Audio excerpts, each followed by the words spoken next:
உன் ஆசை கூடிய சீக்கிரம் நிறைவேற போகுது. நாங்க எல்லாம் இருக்கும்போது நீ அப்படி ஒரு முடிவு எடுத்திருக்க வேணாம்னு தோணுது பார்த்து. நாங்க எப்படியாவது காவியா கிட்ட பேசி அவங்களை கன்வின்ஸ் பண்ணிருப்போம்ல. அவன் மனசு மாற மாட்டா ஜீவா, எனக்கு நல்லா தெரியும். அவளை அப்படியே விட்டுங்க.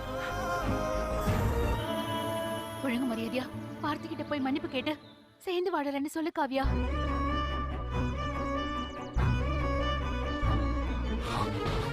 அவளுக்கு இந்த வீட்டுக்கு வந்ததுல இருந்து என் கூட வாழவே விருப்பம் இல்லை. அப்பவே அவ என்கிட்ட டிவோர்ஸ் கேட்டா.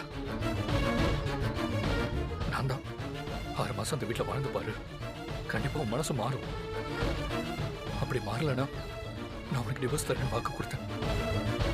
அவரை கன்வின்ஸ் பண்ணிடுவோம். இந்த பிரச்சனைக்கெல்லாம் ஒரு முடிவு வந்துடும்டா. இங்க பாரு பார்த்தி, காவியோட பிரச்சனை என்னங்கிறத நாம பேசலாம். நீ கோர்ட்ல எனக்கு இதுல விருப்பம் இல்லைன்னு மட்டும் சொல்லு. ஆமா பார்த்தி. பார்த்திபனை நீங்க டிவோர்ஸ் பண்ணணும்னு விரும்புறீங்க? அதுக்கு என்னமா காரணம்?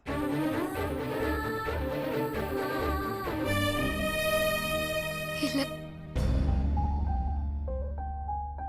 உங்ககிட்ட பணம் வரதட்சணை கேட்டு கொடுமைப்படுத்துறாரா? இல்ல. அப்புறம் எதுக்குமா டைவர்ஸ் வேணும்னு கேக்குறீங்க? அவங்க சுயமரியாதையை யாருக்காகவும் அவங்க விட்டு கொடுக்க வேண்டாம்.